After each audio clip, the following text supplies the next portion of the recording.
एक बार एक शिष्य ने विनम्रतापूर्वक अपने गुरुजी से पूछा, गुरुजी, कुछ लोग कहते हैं कि जीवन एक संघर्ष है, कुछ अन्य कहते हैं कि जीवन एक खेल है और कुछ जीवन को एक उत्सव की संज्ञा देते हैं।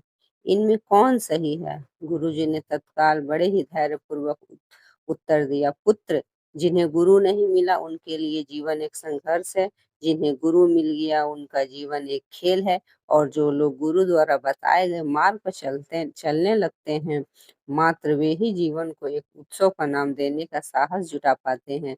यह उत्तर सुनने के बाद भी शिष्य पूरी तरह से संतुष्ट न था।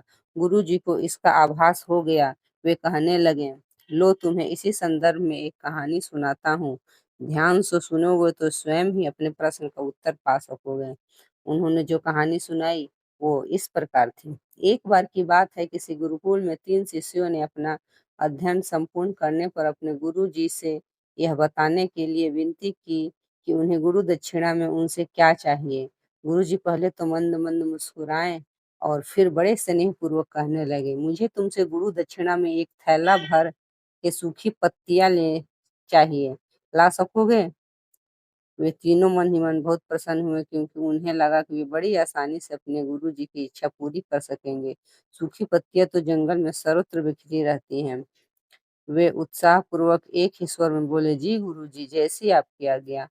अब वे तीनों शिष्य चलते चलते एक समीप स्थल जंगल में पहुंच चुके थे, लेकिन यह देखकर कि वहां पर तो सूखी पत्तियां केवल एक मुट्ठी भर ही थीं, उनके आश्चर्य का ठिकाना ना रहा। वे सोच में पड़ गए कि आखिर जंगल में कौन सूखी पत्तियां उठा कर ले गया होगा।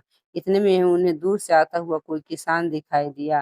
वे उनके पास पहुंच कर उससे विनम्रतापूर्वक याचना करने लगे कि उन्हें केवल एक थैला भर सूखी पत्तियां दे दें। अब उस किसान ने उनसे क्षमा याचना करते हुए उन्हें यह बतलाया कि वह उनकी मदद नहीं कर सकता, क्योंकि उसने सूखी पत्तियों का ईंधन के रूप में पहले उपयोग कर लिया है।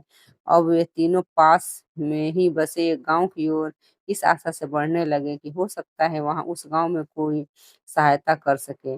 वहां पहुंचकर उन्होंने जब एक व्यापारी को देखा तो बड़ी उम्मीद से उससे एक थैला भर सूखी पत्तियां देने के लिए प्रार्थना करने लगे, लेकिन उन्हें फिर से एक बार निराशा ही हाथ आई, क्योंकि उस व्यापारी ने तो पहले ही कुछ पैसे कमाने के लिए सूखी पत्तियों के दोने बनाकर बेच दिए थे। लेकिन उस व्यापारी ने उदारता दिखाते हुए उन्हें एक बूढ़ी माँ का पता बताया, जो सूखी पत्तियां एकत्रित किया करती थी। पर भाग्य से यहाँ पर भी उनका साथ नहीं दिया, क्योंकि बूढ़ी माँ तो उन पत्तियों को अलग अलग करके कई प्रकार की औषधियां बनाया करती थी। अब निराश होकर वे तीनों खाली हाथी गुरुकुल लौट गए। गुरुजी ने उन्हें देखते ही स्नेह पूर्वक पूछा, पुत्रों, ले आए गुरु दक्षिणा? तीनों ने सर झुका लिया। गुरुजी द्वारा दोबारा पूछे जाने पर उनमें से एक शिष्य कहने लगा, गुरुदेव, हम आपकी इच्छा पूरी नहीं कर पाए। हमने सोचा था कि सूखी पत्तियां तो जंगल में सर्वत्र बिखरी ही रहती होंगी, लेकिन बड़े ही आश्चर्य की बात है कि लोग उनका भी कितनी तरह से उपयोग करते हैं। गुरुजी फिर पहले की तरह मुस्कुराते हुए प्रेम पूर्वक बोले, निराश क्यों होते हो? प्रसन्न हो जाओ और यही ज्ञान, ये सूखी पत्तियां भी व्यर्थ नहीं हुआ करती, बल्कि उनके भी अनेक उपयोग हुआ करते हैं। मुझे गुरु दक्षिणा के रूप में दे दो। तीनों शिष्य जी को प्रणाम करके खुशी खुशी अपने घर की ओर चले गए। वह शिष्य जो गुरु जी की कहानी एकाग्रचित होकर सुन रहा था, अचानक बड़े उत्साह से बोला, गुरु जी, अब मुझे अच्छी तरह से ज्ञात हो गया है कि आप क्या कहना चाहते हैं। आपका संकेत वस्तुतः इसी ओर है, न कि जब सर्वत्र सुलभ सूखी पत्तियां भी निरर्थक या बेकार नहीं होती हैं, तो फिर हम कैसे किसी भी वस्तु या व्यक्ति को छोटा और महत्वहीन मानकर उसका तिरस्कार कर सकते हैं।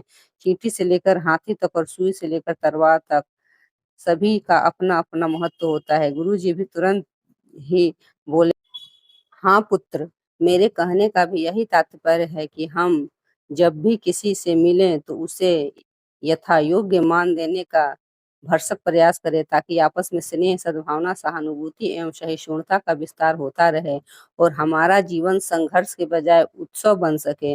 दूसरे यदि जीवन को एक खेल ही माना जाए तो बेहतर यही होगा कि हम निर्विक्षेप, स्वस्थ एवं शांत प्रतियोगिता में ही भाग लें और अपने निष्पादन तथा निर्माण को ऊंचाई के शिखर पर ले जाने का अथक प्रयास करें।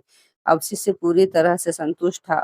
अंततः मैं यही कहना चाहती हूँ कि यदि हम मन, वचन और कर्म इन तीनों ही स्तरों पर इस कहानी का मूल्यांकन करें तो भी यह कहानी खरी ही उतरेगी।